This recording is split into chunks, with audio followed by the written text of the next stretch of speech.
Itulah lagu pujian yang sangat indah yang kita nyanyikan bagi kemuliaan nama Tuhan kita. Amin.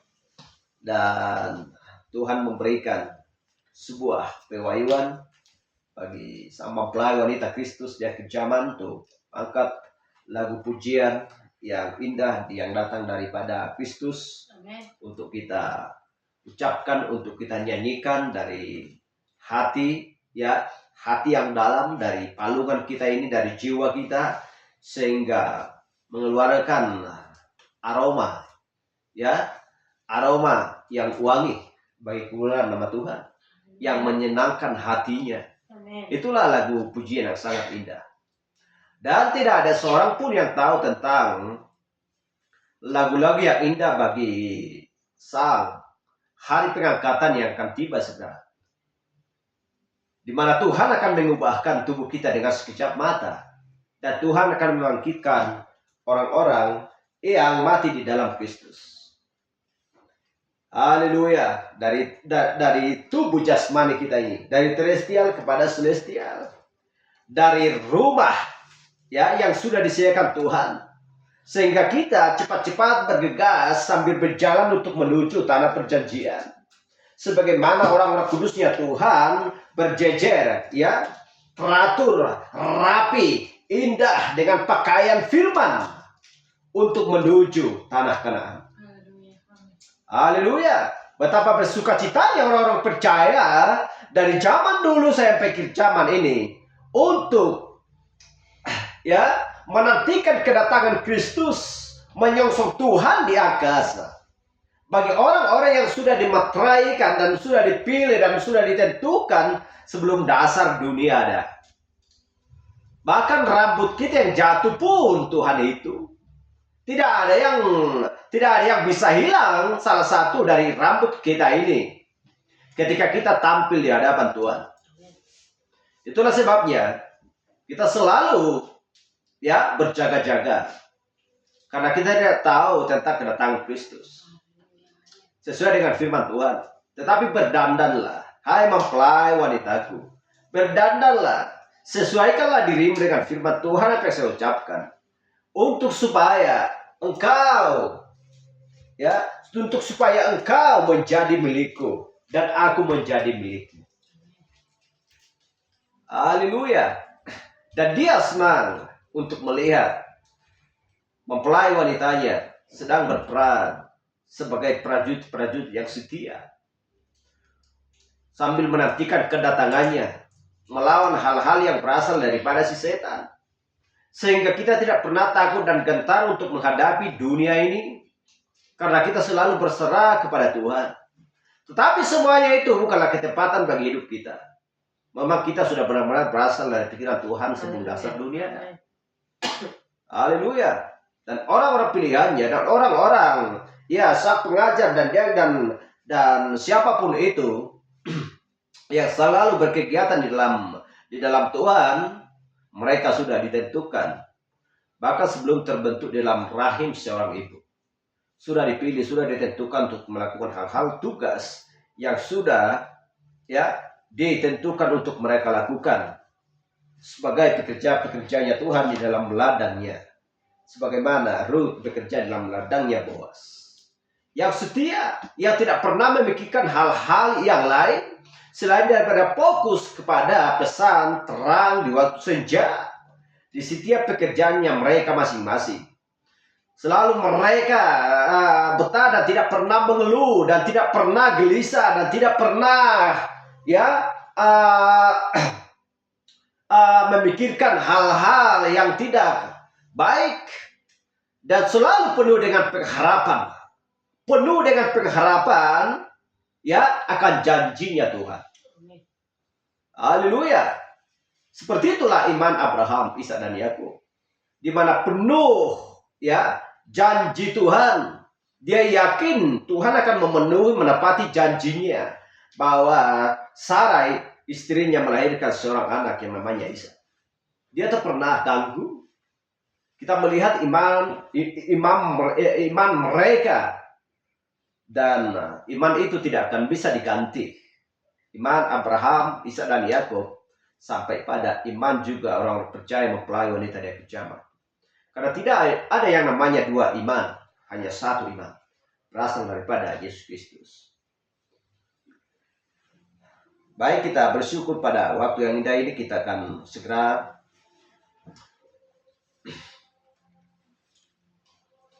lanjutkan pembahasan kita tentang meterai ketujuh. Haleluya. Karena di meterai ketujuh ini sebenarnya tidak perlu dibahas, ya.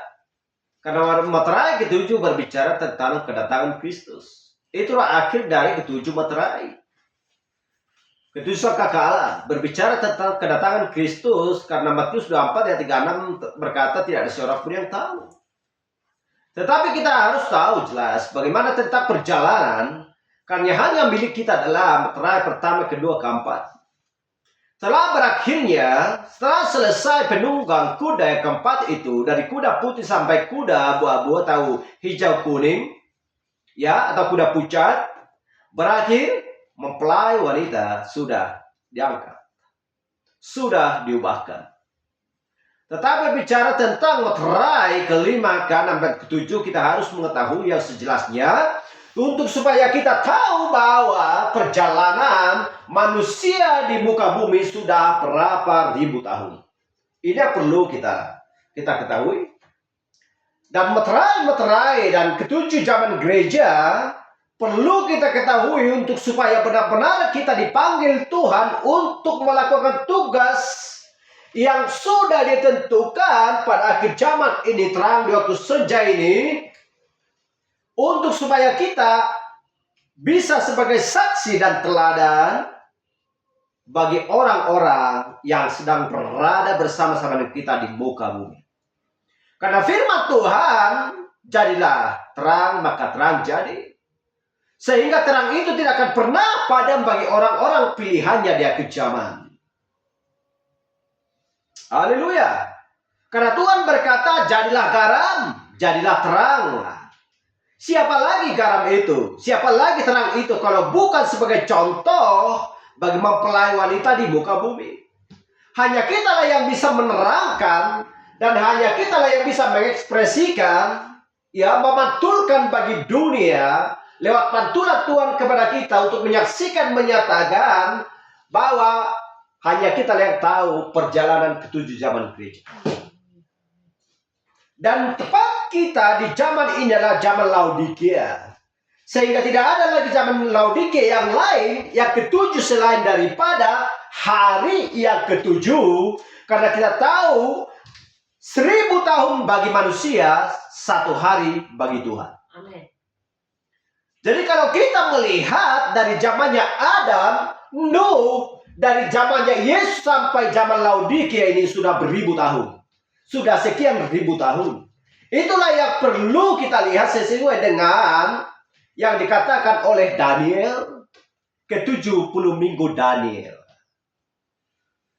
Haleluya. Kalau kita tidak mengerti akan perjalanan dunia ini, maka semua orang-orang tidak akan peduli bagi hidupnya.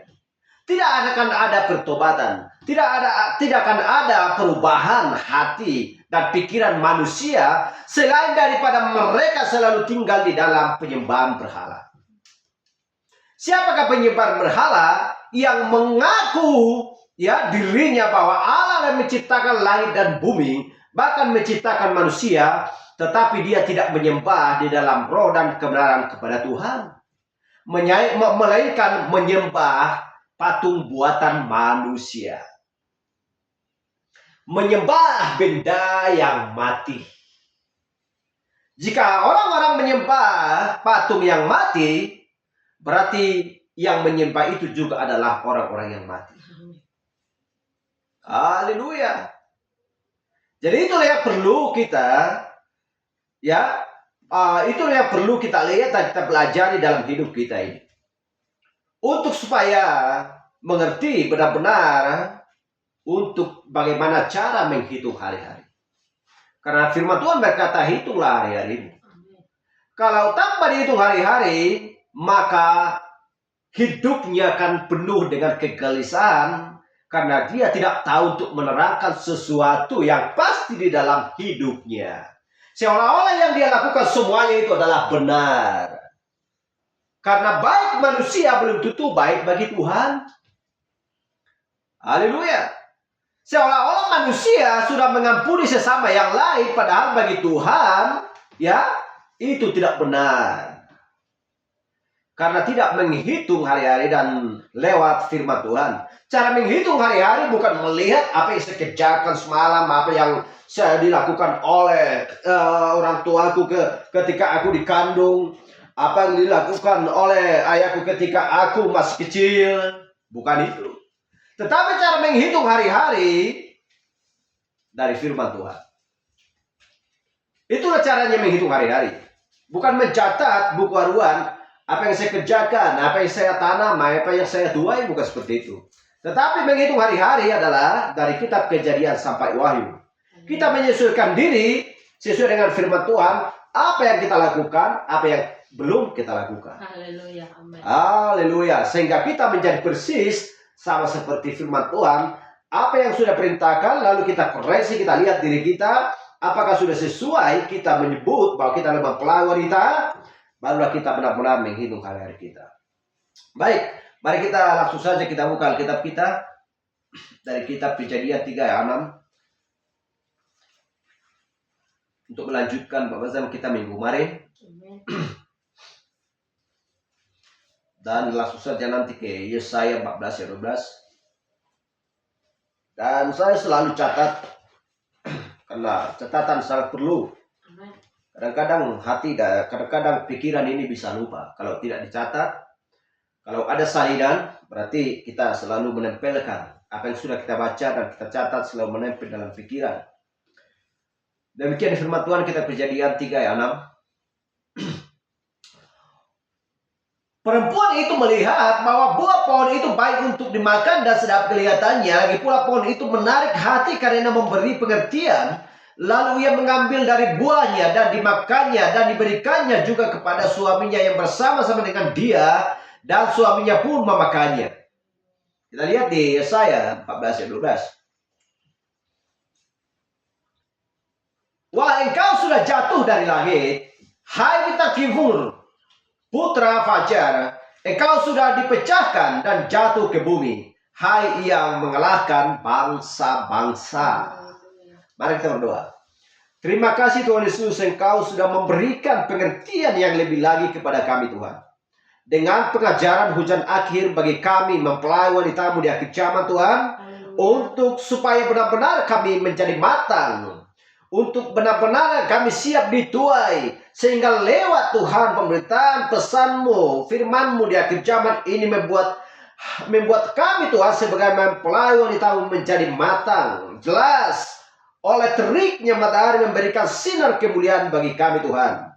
Sehingga gandum itu siap dituai dan masuk ke dalam lumbung kerajaan sorga, di mana kedatanganmu sudah dekat Tuhan, bahwa kami sudah bersiap sedia, sudah berjandan Tuhan memakai firman-Mu yang sempurna ini Tuhan. Terima kasih Yesus. Ini tidak ada ketepatan dalam hidup kami, tetapi Engkau berkata sesuai dengan Efesus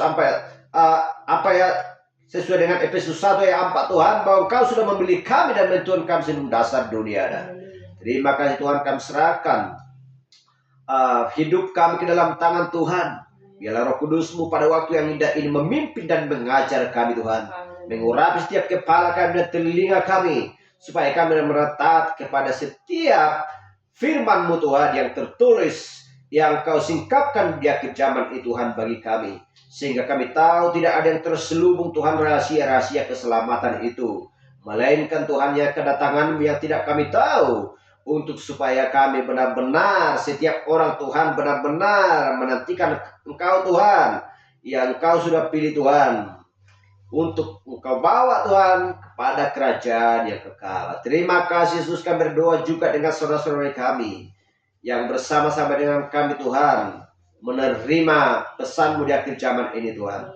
Engkau rapi, Engkau berkati Tuhan. Bila ada yang sakit, bila Tuhan menyembuhkan, bila Yesus menyembuhkan, dan bila yang lemah, biarlah Tuhan menguatkan mereka Tuhan. Terima kasih Yesus. Ikatkan kami dengan ikat dengan tali yang pengasih Tuhan, untuk supaya kami menyatu dalam satu iman dan satu pengajaran Tuhan. Karena kami tahu bahwa hanya ada satu sumber yang berasal dari batu itu, batu karang yang teguh Tuhan, yaitu air kehidupan yang tidak berkesudahan. Tuhan membol-bol di dalam hati dan juga pikiran kami. Terima kasih Yesus. Kami berdoa, kami lanjutkan pembacaan kami Tuhan, mengajar firman-Mu di dalam nama Yesus Kristus. Haleluya. Amin. Silakan duduk. Dan itulah tandanya, itulah enaknya kita mempelai wanita dari kejaman. Karena pengajaran lebih naik seperti iman sampai kasih ke saudara-saudara. Dan tidak akan selalu menonton ya datar saja. Selalu itu saja yang berulang-ulang. Tetapi bagi kita sama seperti matahari yang terbit dari timur dan tenggelam di barat. Karena perjalanan ini sama persisnya seperti perjalanan matahari. Perputaran bumi juga sama seperti berputarnya matahari. Sama persisnya juga seperti manusia dan sejak lahir sampai masa tuanya, sampai menghembuskan nafas terakhirnya. Seperti itulah perjalanan.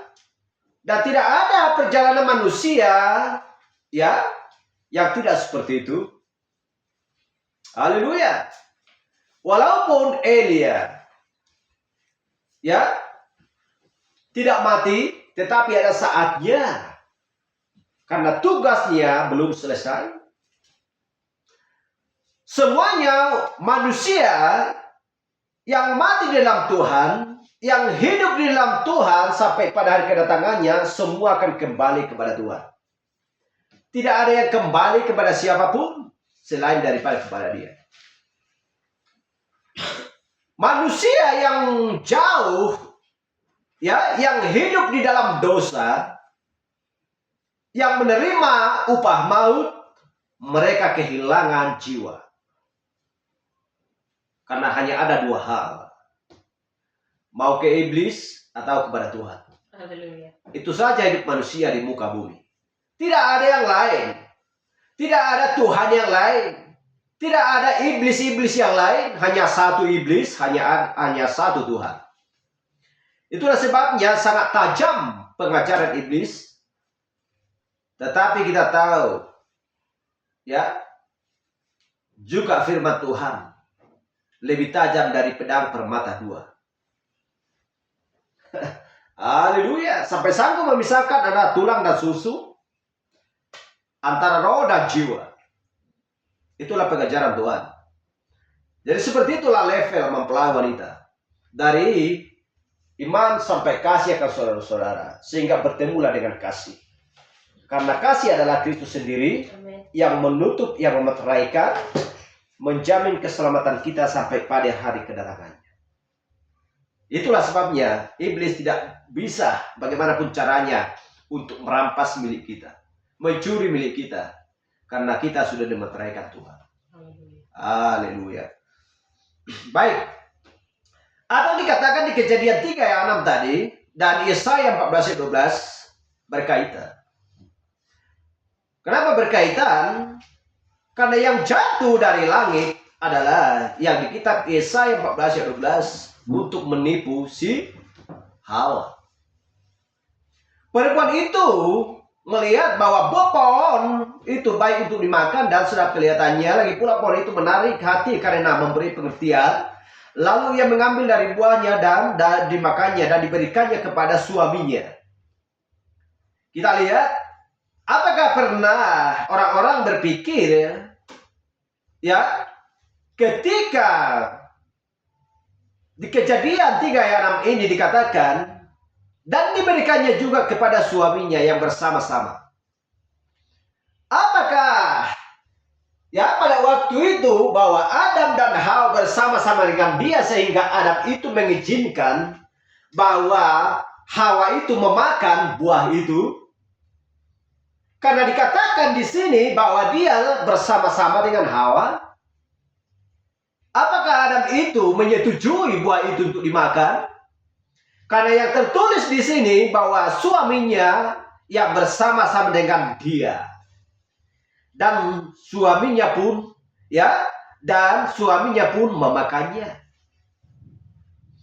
Tetapi yang dimaksudkan adalah dikatakan di sini, saya ulangi, lalu ia mengambil dari buahnya dan dimakannya. Siapa yang memakan adalah Hawa.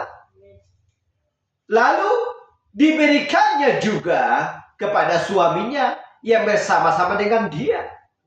Kalau suaminya tidak ada di situ, maka tentu dia tidak akan memberikan kepada dia apabila dia tidak bersama-sama tepat waktu dengan dia pada waktu dia memberi buah tersebut.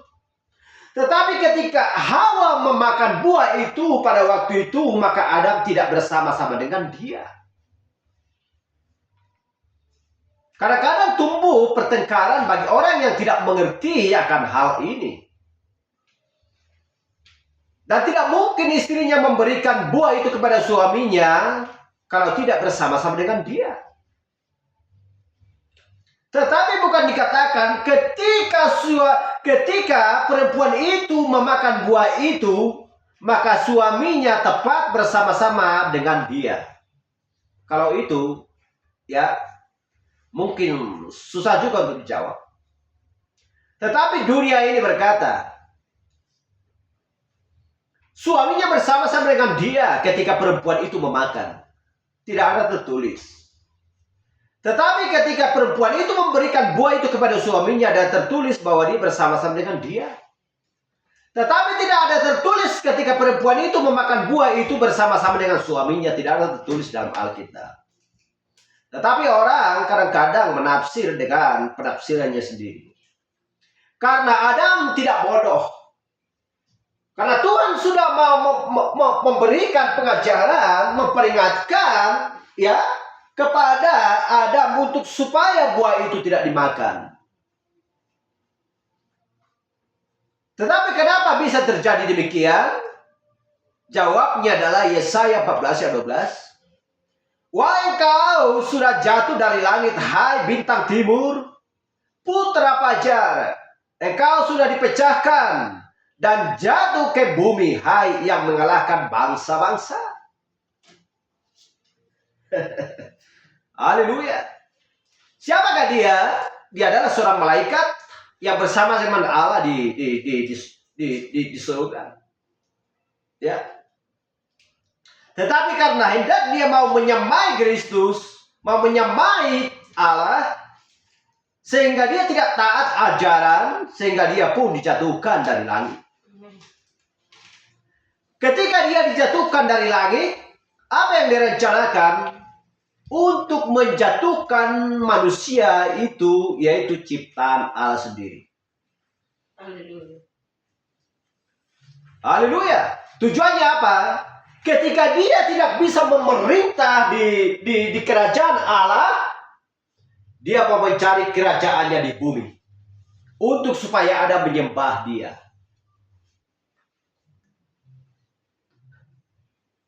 Sehingga dia pun bisa mengalahkan bangsa-bangsa. Haleluya. Jadi itulah yang kita lihat, yang kita perhatikan jelas di sini. Kalau materai kita tidak mengerti, perjalanan ketujuan gereja kita tidak mengerti, maka kita akan bisa dipecahkan ditipu oleh, yaitu bintang timur, putra fajar, engkau sudah dipecahkan dan jatuh ke bumi, hai mengalahkan bangsa-bangsa. Si setan, malaikat itu dijatuhkan dari atas ke bumi, dia menjadi setan, iblis, dan mengalahkan bangsa-bangsa. Kalau kita mengira diri kita, siapakah kita sebenarnya? Sedangkan bangsa-bangsa bisa dikalahkan. Tetapi itulah Tuhan yang memberikan sebuah jalan untuk keluputan daripada kegelapan, daripada iblis, sehingga dia membuat sebuah jalan keluar. Untuk supaya memisahkan diri. Pisahkanlah dirimu dari antara mereka. Keluarlah dari antara mereka. Sebab pekerjaan-pekerjaan mereka adalah dosa. Upah dosa adalah maut. karena dosa mereka sudah bertimbun-timbun sampai ke langit. Haleluya. Dan kita melihat dari Efesus sampai Laodikia, bagaimana tentang perjalanan orang percaya dan juga orang-orang yang berdosa, orang-orang yang jahat. Haleluya. Dan kita melihat ketika kita melihat dari kitab Kejadian, sejak Allah menciptakan manusia di Taman Eden. Dan hari pertama Tuhan menciptakan langit dan bumi. Bumi itu masih gelap gulita dan roh Allah melayang-layang di atas permukaan air. Dan Allah berfirman, jadilah terang, maka terang jadi. Haleluya. Lalu Allah memisahkan antara terang dan gelap. Dan dinamainya lah, gelap itu adalah malam. Dan terang itu adalah siang. Itulah hari pertama. Dan sejak itu diperhitungkan antara Adam dan Nuh ada sekitar 2000 tahun. Dan di antara Nuh kepada Yesus ada 2000 tahun juga. Berarti 4000 tahun. Dan sekarang kita melihat dari Yesus dari jemaat mula-mula, di mana berdirinya jemaat mula-mula adalah tahun 33. Dan juga sampai 53 berarti ada 20 tahun berdiri jemaat mula-mula. Dari jemaat mula-mula sampai Laodikia, sekarang tahun 2026. Berarti jemaat Laodikia berdiri tahun 1906. Haleluya. Sekarang sudah tahun 2026. Berarti 30 tahun. Sedangkan sekarang 2026. Sudah 30 tahun. Itu sudah 130. Sorry. 2026. Berarti 120 tahun, bukan 130. 120 tahun, teman. Tahun 1906 aktiflah zaman Laodikia muncul. Karena di pelayanan utusan malaikat yang ketujuh. Tahun 106. Sekarang tahun 2026. Berarti 120 tahun lamanya. Kalau kita melihat 2000 tambah 2000 4000 tambah 2012 berarti sudah persis jelas 7000 tahun sudah jalan. Amin. Haleluya. Itulah sebabnya Israel sudah mulai dan sudah kembali kepada tanah airnya. Tidak seberapa lagi akan perjalanan dunia ini. Haleluya. Tidak terasa. Karena setiap orang percaya harus digenapkan sesuai dengan nama-nama mereka yang tertulis dalam kitab kehidupan domba Allah. Haleluya. Jadi inilah yang perlu kita lihat. Yang jatuh dari langit menjadi iblis akan penguasa dunia ini. Itulah dunia ini sangat kejam. Gak peduli. Mau orang benar. Mau sedikit bersalah. Gak peduli. Penjarakan saja. Gak perlu diselidiki. Yang perlu bagi dunia ini adalah uang. Yang kesalahannya kecil. Yang kesalahannya besar. Sama-sama diponis. Jatuhkan penjara. Waktunya sama. Itulah iblis. Tetapi kalau Tuhan berfirman sesuai dengan perbuatannya. Karena Tuhan adalah yang maha adil. Haleluya. Jadi kita melihat tentang meterai ini. Kita baca di Matius 15 ayat 18. Aku berkata kepadamu, sesungguhnya apa yang kamu lihat, apa yang kamu ikat di dunia ini akan terikat di surga. Dan apa yang kamu lepaskan di dunia ini akan terlepas di surga. Inilah yang dikatakan oleh Yesus kepada Petrus. Sehingga Petrus pun memegang ya kunci-kunci kerajaan surga. Tetapi siapa yang mendakwa ini?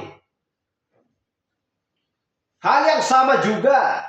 Yang mendakwa adalah yang mengaku dirinya adalah penyembah Tuhan. Yang merasa dirinya juga diselamatkan. Siapa yang menipu mereka adalah setan. Padahal dengan nyata bahwa Wahyu 22 ayat 14-19 jangan menambah, jangan mengurang. Haleluya. Kalau Petrus sebenarnya sudah diperintahkan Tuhan dan dipercayakan kepada dia sehingga dia pun sudah memegang kunci-kunci kerajaan itu, maka orang akan percaya kepada Kisah Rasul 2:38 apa yang diucapkan oleh Petrus. Tidak ada dalam Alkitab yang memegang kunci-kunci itu, kunci kerajaan itu selain daripada dia. Tetapi yang mengaku dirinya Kristen, mereka tidak percaya kepada apa yang diucapkan oleh Petrus Kisah 2:38 sampai 2:39. Lantas siapa yang tidak percaya ini? Siapakah orang yang tidak percaya? Tuhan berkata, jangan menambah, jangan mengurang. Jika mereka menambah dan mengurang, pisahkan dirimu. Haleluya. Jadi kalau memang demikian, suara perkataan siapa yang didengar? Hal yang sama ada siapa? Suara siapa yang didengarkan oleh Hawa? Adalah setan. Suara siapa yang dengarkan orang-orang ini sehingga mereka mengaku bahwa Petrus adalah pilihan Tuhan, namun mereka tidak percaya apa yang diucapkan oleh Petrus Kisah Rasul 2:38. Siapakah mereka? Haleluya. Itu yang perlu kita lihat. Karena betapa manisnya, ya, betapa liciknya bersilap lidah. Betapa manisnya sampai apa seperti madu dia menipu si iblis itu untuk menjatuhkan manusia ke dalam dosa. Daniel 12 ayat 11. Sejak dihentikan korban sehari-hari dan ditegakkan dewa-dewa kerajaan yang membinasakan itu, ada 1290 hari. Dan sedangkan di Wahyu 7 ayat 4 dikatakan, dan aku mendengar jumlah mereka yang dimeteraikan itu 144.000 yang telah dimeteraikan dari semua suku keturunan Israel. Kita lihat ini. Jadi ada pilihan antara satu dengan yang satu. Haleluya. Kenapa? Karena mereka sudah dimeteraikan dari 12 suku. Sesuai dengan pilihan Tuhan. Kita baca lagi di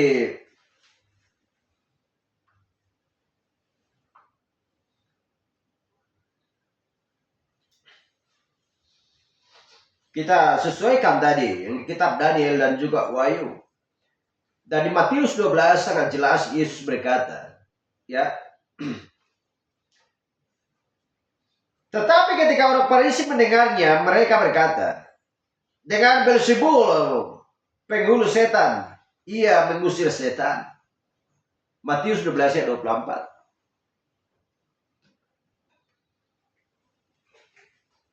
Kita lihat ini. Siapakah mereka yang tidak percaya apa yang diucapkan oleh Tuhan dan apa yang diucapkan oleh Petrus? Sehingga timbullah perselisihan kadang-kadang antara keturunan Daud dan juga keturunan Salomo. Siapakah Yerobeam?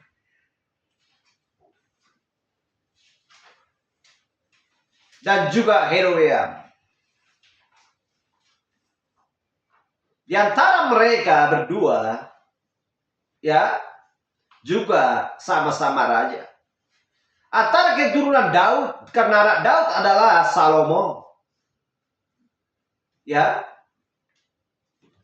Tetapi bukan berarti hanya satu anak Daud, sangat banyak. Tetapi Tuhan berkata bahwa ketika mereka bertengkar, janganlah bertengkar karena kalian kan saudara.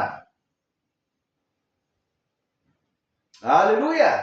Kalau Tuhan sudah memilih, bagaimanapun cara mereka untuk membawa mereka kepada penyembahan berhala, tidak akan bisa. Karena Tuhan sudah meteraikan pilihannya. Seperti 144.000 tadi. Bilangan 12 ayat 6. Kita baca. Lalu berfirmanlah ia, dengarkanlah firmanku ini. Jika di antara kamu ada seorang nabi, maka aku Tuhan menyatakan diriku kepadanya dalam penglihatan. Aku berbicara dengan dia dalam mimpi. Dengan penglihatan dan juga dalam mimpi Tuhan akan menampakkan diri kepadanya dengan jelas.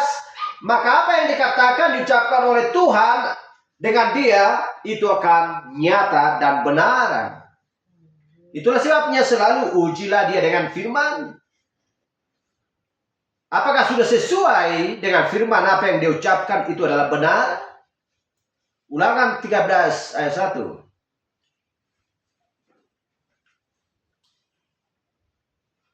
Apabila di tengah-tengahmu muncul seorang nabi atau seorang pemimpin dan ia memberitakan kepadamu suatu tanda atau mujizat. Ayat 2.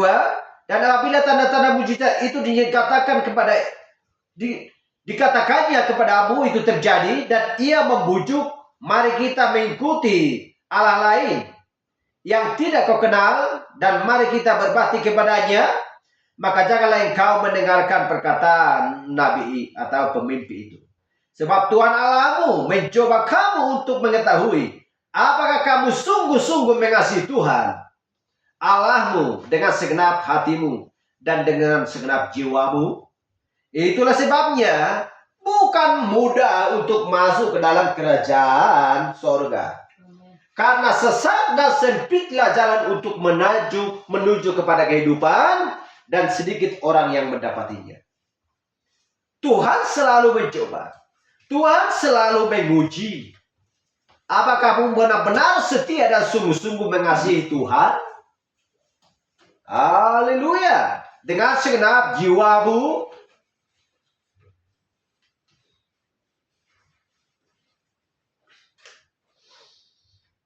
Dan di Ulangan 18:12 dikatakan,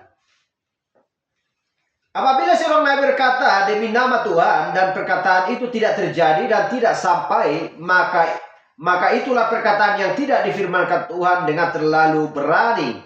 Ya, yang tidak difirmankan Tuhan dengan terlalu berani nabi itu telah mengatakannya, maka janganlah gemetar kepadanya siapapun orangnya. Jangan gentar, jangan takut. Sebagai contoh dan teladan kita sudah ada di zaman dulu.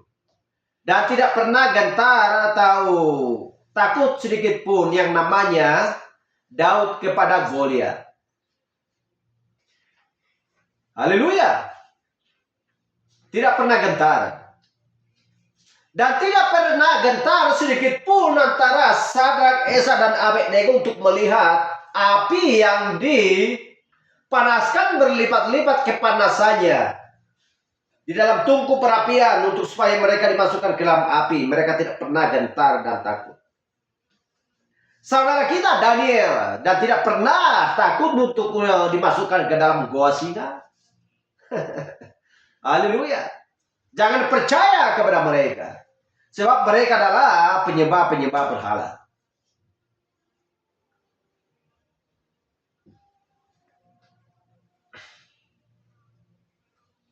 Yeremia 28:9. Tetapi mengenai seorang nabi yang bernubuat tentang damai sejahtera.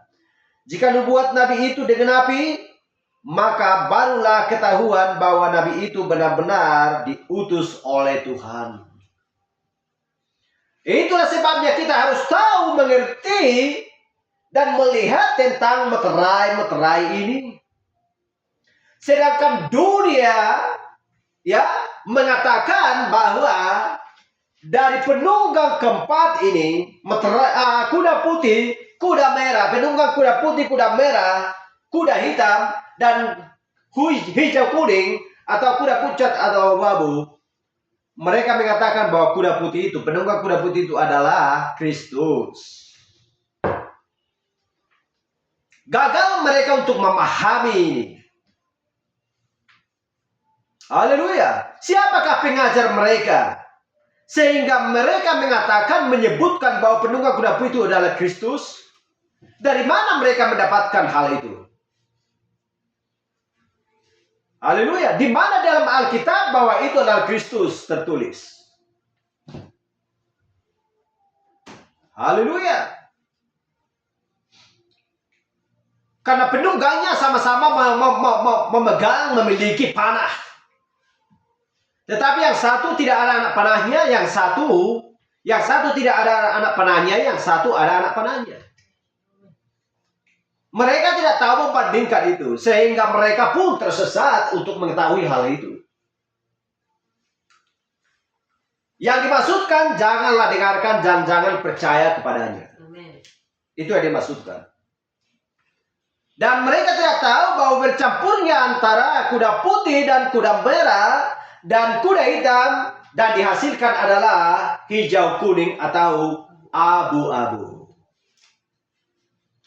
Kuda pucat, apakah pernah karena orang mati dilihat? Kalau orang sudah mati, pasti wajahnya pucat. Berarti artinya semuanya itu tidak berarti. Jangan dengarkan itu yang dimaksudkan. Jangan percaya, tinggalkanlah, pisahkan dirimu. Itu yang dimaksudkan. Haleluya. Jadi itu supaya kita memperhatikan yang dipanggil di dalam keharmonisan yang sempurna dengan nas-nas kitab suci dari 3,5 tahun, ya. Dari 3,5 tahun Daniel yang terakhir. Jadi orang-orang percaya Israel hanya diberitahu dalam perjanjian lama, ya, supaya mereka percaya kepada nabi-nabi yang dibuktikan benar. Bila mereka menyebut mereka adalah nabi, ujilah dia dengan firman. Dan ciri-ciri seorang nabi bagaimana di dalam Alkitab. Haleluya. Itulah setan yang sangat menyesatkan orang-orang, menjauh daripada utusan pada zamannya. Kalau memang orang-orang di zamannya Martin Luther tidak gagal melihat bahwa Martin Luther lah utusan pada zaman Sardis, ya, jemaat yang kelima tahun 1520 sampai 1 tahun 50 masa pelayanannya Martin Luther.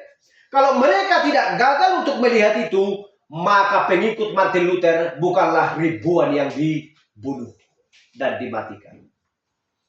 Tetapi karena mereka gagal untuk melihat dirinya siapakah Martin Luther itu, sehingga pengikutnya semua dibunuh, dimatikan, disalibkan, dibelah, dan lain sebagainya. Tetapi mereka gagal. Kenapa? Untuk menggenapkan firman Tuhan, karena lebarlah pintu dan luaslah jalan untuk menuju kepada kematian. Haleluya, sehingga banyak orang yang melaluinya. Kalau katanya mau kepada kematian, sangat lebar pintu, luas jalan, karena mereka sangat suka untuk masuk ke sana. Haleluya. Karena berbagai macam warna dan juga Makanan yang enak-enak dalam hidup ini banyak di sana. Warna-warni banyak di sana. Kelap-kelip banyak di sana. Haleluya. Tetapi warnanya Tuhan hanya satu, adalah putih. Tidak ada di sana yang hitam, tidak ada di sana yang kuning, tidak ada yang sana yang merah. Semuanya adalah putih. Itulah sebabnya penunggang kuda-kuda itu.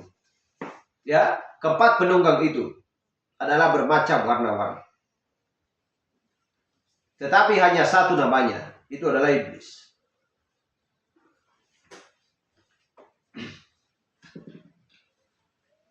Yesaya 9 ayat 6. Sebab seorang anak telah lahir untuk kita. Seorang putra telah diberikan untuk kita. Lambang pemerintahan ada di atas bahunya. Lambang pemerintahan ada di atas bahunya dan namanya disebutkan orang penasihat ajaib. Allah yang perkasa, Bapa yang kekal dan Raja damai. Siapa lagi di luar ini? Kalau memang ini adalah disebutkan penasihat ajaib, kalau ini adalah disebutkan Allah yang perkasa, kalau ini disebutkan adalah Bapa yang kekal, Raja damai, siapakah namanya?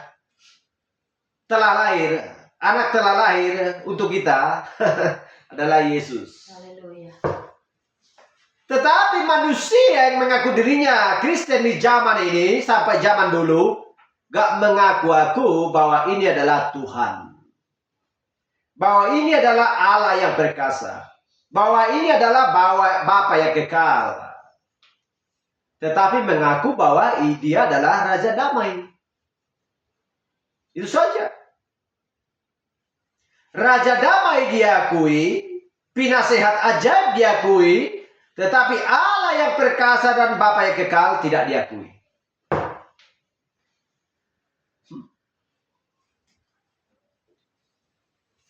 Apakah mereka benar-benar memiliki hanya satu Tuhan? Dari segi akan hal ini, mereka bisa ditetapkan tidak mengakui bahwa hanya ada satu Tuhan. Allah Bapa beda dengan Kristus. Itulah sebabnya dikatakan mereka Bapa, Anak, atau Putra, dan Roh Kudus. Haleluya.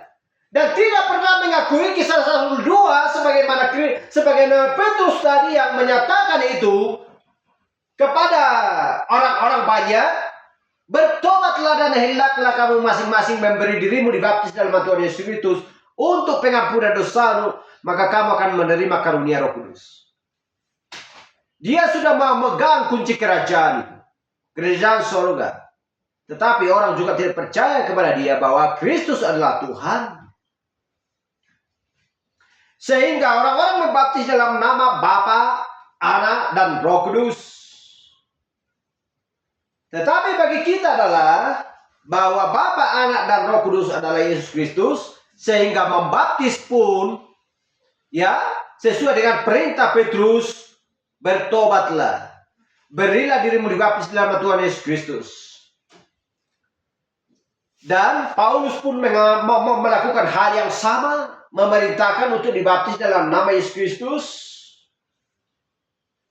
Haleluya. Sesuai dengan Kisah Rasul 19 mulai dari ayat 1. Rasul Paulus menyatakan demikian. Dan tidak ada pernah dibaptis dalam satu orang pun dalam Alkitab di dalam nama Bapa, Anak, dan Roh Kudus, selain hanya di dalam nama Yesus Kristus. Dan Lukas, kita lihat di Lukas 3:8. Jadi hasilkanlah buah-buah yang sesuai dengan pertobatan. Dan janganlah berpikir dalam hatimu Abraham adalah bapa kami, karena aku berkata kepadamu Allah dapat menjadikan anak-anak bagi Abraham dari batu-batu ini. Kamu nggak perlu. Karena mereka mengatakan bahwa kami adalah ya garis dari keturunan Abraham. Bapak kami adalah Abraham. Bukan masalah anak Abraham. Secara fisik, ya bisa disebutkan anak Abraham. Tetapi secara rohani, ada tanya-tanya yang sangat besar. Apakah sesuai perbuatanmu sesuai dengan Abraham? Apakah sesuai imanmu dengan Abraham? Kalau masalah anak, dari batu-batu ini pun bisa dibuat. Jangan tunjuk dirimu, itu yang maksudkan. Untuk supaya memahami dan mengerti Yesaya 9 ayat 6 ini, bahwa Yesus Kristus adalah Allah yang perkasa, Bapa yang kekal. Itu yang dimaksudkan. Karena firman Tuhan berkaitan. Itulah sebabnya ketika Naomi berjalan dan Rut pun ikut berjalan. Ketika perjanjian lama Taurat ini berjalan, maka perjanjian baru pun ikut berjalan. Harus selaras. Gak bisa dipisahkan itu. Naomi dengan Rut tidak bisa dipisahkan. Untuk bertemu dengan Boas. Haleluya. Tetapi yang mengaku dirinya Kristen tidak akan mengerti akan hal ini, bahwa akan selalu berjalan, sama-sama berjalan untuk menerangkan supaya benar-benar Yesaya 9 ayat 6 ini. Dan diterangkan di Matius 3:9 atau Lukas 3:8. Haleluya. Jadi harus selaras berjalan untuk supaya benar-benar bisa memahami akan hal itu.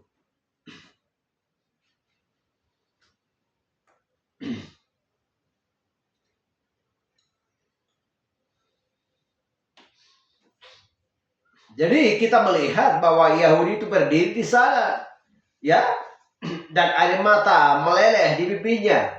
Saya akan mendengarkan engkau, ya, banyak berbagai macam hal seperti saya katakan tadi.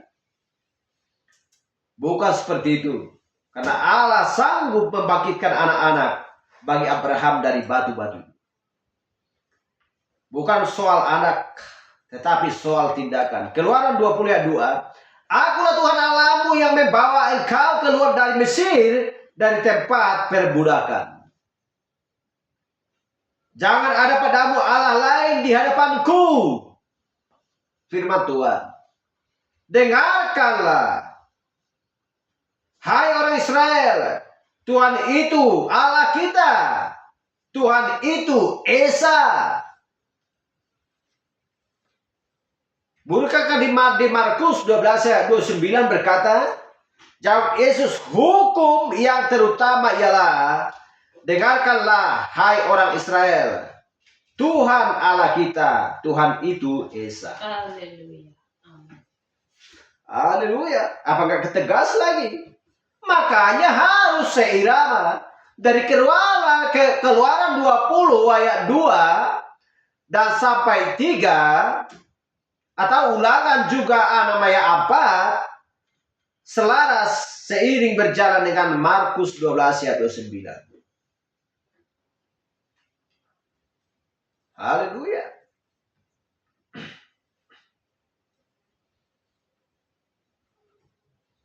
Apakah artinya Tuhan itu Esa? Hanya ada satu Tuhan. Haleluya. Amin.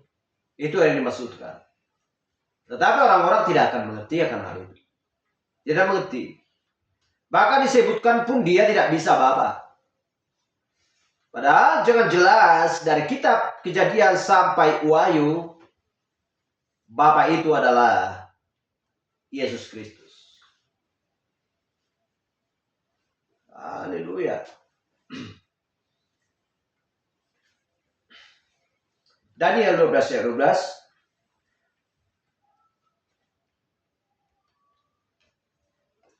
Berbahagialah orang yang tetap menjadi, ya, berbahagialah orang yang tetap menanti dan mencapai 1335 hari. Haleluya. Siapakah mereka? Berbahagialah orang yang telah menanti-nanti dan mencapai 1335 hari. Menunjuk kepada Wahyu, Daniel 12 ayat 12 menunjuk kepada Wahyu 7 ayat 4.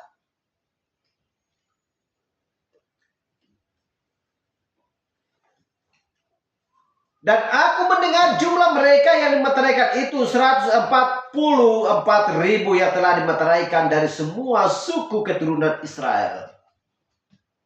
Dari suku Israel. Dari semua suku keturunan Israel. Oh, dari keturunan. Kalau berbicara tentang keturunan Israel, ya berarti disebutkan adalah yang namanya Yakub. Haleluya. Karena nama Yakub dirubah menjadi Israel. Bukan seperti negara kita ini. Contohnya, kalau orang kadang-kadang tidak mengerti dari semua suku keturunan Israel, dari sebuah bangsa, pengertian orang. Karena bangsa adalah bangsa Indonesia, tetapi yang dimaksudkan di sini adalah yang namanya Yakub. Haleluya, dari 12 suku. Karena keturunan Yakub ada 12 orang sehingga disebutkan 12 suku. Karena nabi-nabinya akan datang, ya. Bukan hanya itu, nabi-nabi itu adalah Wahyu 11 kedua saksi. Kalau berbicara tentang Wahyu 11 berarti kedua saksi, yaitu Musa dan Elia.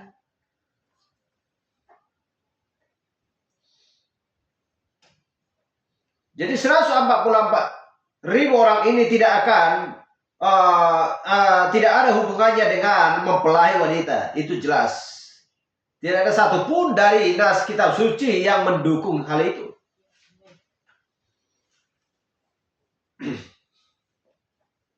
Karena mereka adalah orang-orang Yahudi, orang-orang pilihan yang dipanggil selama 3,5 tahun terakhir dari 70 minggu Daniel itu. Saya sudah sebutkan tadi, menyinggung kepada 3,5 tahun, ya, berarti 3,5 tahun adalah seperti yang saya katakan tadi, perjalanan dari zamannya Adam sampai kedatangan Kristus yang kedua. 3,5 tahun, kembali lagi bahwa 1 hari bagi Tuhan 1000 tahun bagi manusia. Haleluya. Itulah sebabnya kita hitung tadi, kalau kita melihat dari Adam sampai Laodikia ini sudah ya berjalan 7.000 tahun. Haleluya. Haleluya. Kalau 3,5 tahun, berarti kalau 3,5 tahun, kalau kita lihat mungkin 360 per tahun. Dikali 3 saja mungkin sudah 180. Tambah setengah tahun lagi dengan 180 hari. Tambah lagi 360 dikali 3. Berarti berapa itu? 1080 hari. Berarti ditambah lagi 360 hari bagi 2. Berarti berapa itu? 180. 180 ditambah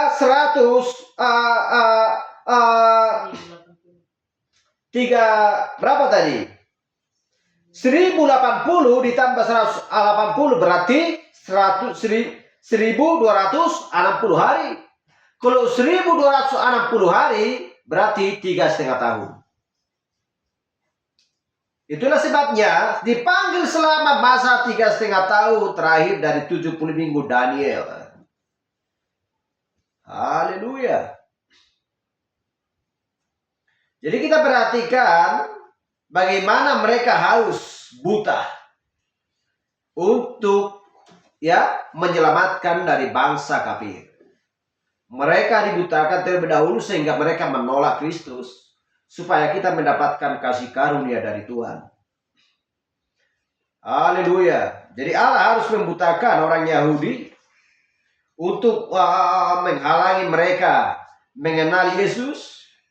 Haleluya. Glory. Bila itu disinggung dalam Alkitab, kita langsung mengingat bagaimana tentang perjalanan Yusuf yang dijual ke tanah Mesir.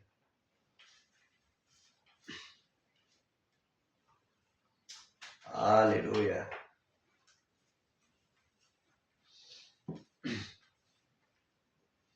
Jadi itu selalu dimeteraikan Tuhan dari 144.000. Ada saatnya nanti bahwa mereka berjumpa dengan Yesus dan menerima Yesus sebagai juru selamat mereka. Haleluya. Bilangan 21 ayat 8. Maka berfirmanlah Tuhan kepada Musa, buatlah ular tudung dan taruhlah itu pada sebuah tiang. Maka setiap orang yang terpakut, jika ia melihatnya akan tetap hidup. Lalu Musa membuat ular tembaga dan menaruhnya pada sebuah tiang. Maka jika seorang dipanggut ular dan ia memandang kepada ular tembaga itu, tetaplah ia hidup. Kita sudah membahas tentang hal ini minggu kemarin. Yang dimaksudkan bukan dipanggut ular yang menjalar-jalar di sana. Bukan itu yang dimaksudkan. Yang di mana disebutkan bahwa ular adalah mematikan. Bisanya itu bisa mematikan. Karena dosa adalah upahnya maut, berarti mematikan. Tetapi barang siapa percaya dan memandang akan ular tembaga itu, maka mereka akan hidup. Itu adalah perlambang Kristus. Kesembuhan ilahi. Haleluya. Maka kesalahan dan dosanya pun bisa juga dia diampuni. Haleluya.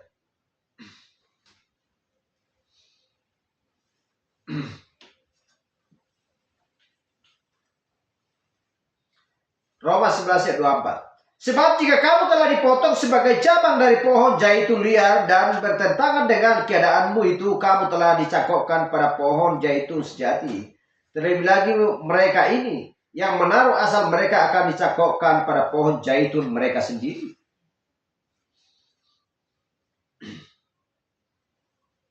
Kasih karunia. Kalau dicakokkan kepada pohon itu, berarti kehidupannya yang dimaksudkan bukan dari dia sendiri. Bukan dari yang dicakoknya itu, tetapi dari pohonnya itu.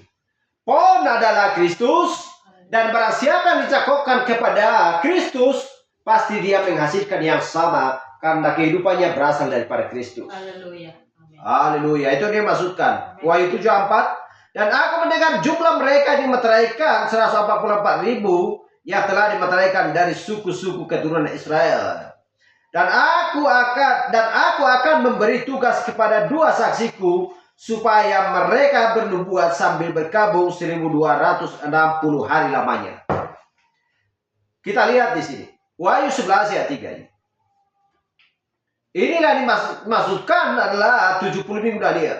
Dan aku akan memberi tugas kepada 2 saksiku supaya mereka bernubuat sambil berkabung 1260 hari namanya. Berarti 3,5 tahun. Karena kita sudah menghitung tadi adalah jumlahnya adalah 1260 hari lamanya. Kalau 1260 hari berarti 3,5 tahun. Karena 360 per tahun. Kita sudah menghitungnya tadi. Haleluya. Dimaksudkan pada saat itulah Kristus datang. Kapan itu? Antara materai ke-6 dan materai ke-7. Celah. Haleluya. Itulah sebabnya kubi yang diucapkan tadi, kalau materai ketujuh sebenarnya tidak perlu dipanjang lebar diceritakan, karena itu adalah berbicara tentang kedatangan Kristus.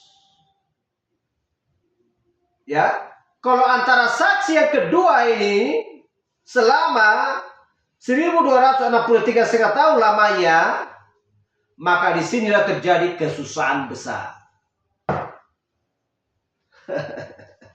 antara ya materai ke-6 dan materai ke-7. Haleluya.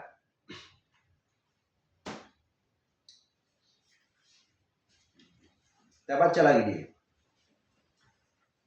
Wahyu 7:1. Kemudian daripada itu aku melihat 4 malaikat berdiri pada keempat penjuru bumi, dan mereka menahan keempat angin bumi, supaya jangan ada angin meniup dari darat atau dari laut atau dari pohon-pohon. A2. Dan aku melihat seorang malaikat lain muncul dari tempat matahari terbit.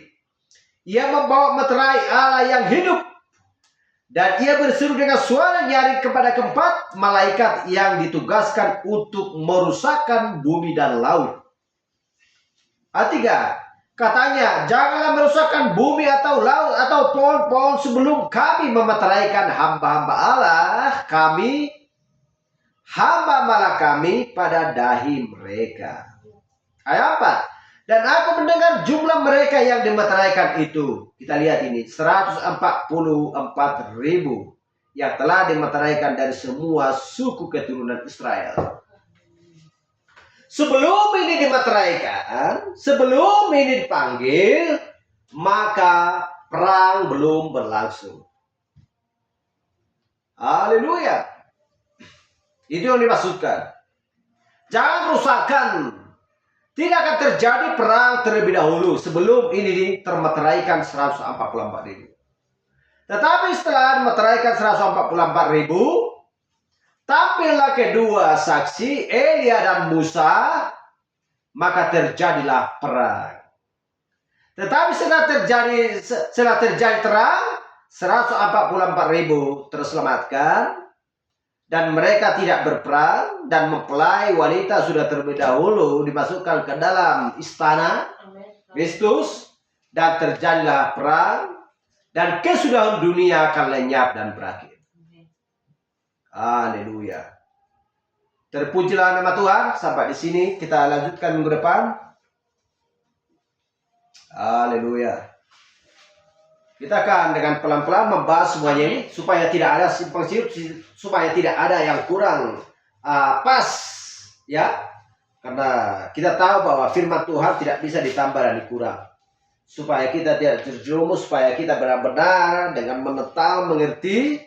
Seperti perjalanan antara Ruth dan Naomi, perjanjian lama dan perjanjian baru. Haleluya. Untuk supaya benar-benar seirama, selaras, dan tepat pada firman pada zamannya. Haleluya. Glory. Diberkatilah yang haus dan lapar akan mendengar firman Tuhan. Dan kita akan diberikan kepuasan oleh Kristus. Mari kita bangkit berdiri. Kita angkat pujian untuk menutup ibadah kita. Bapak.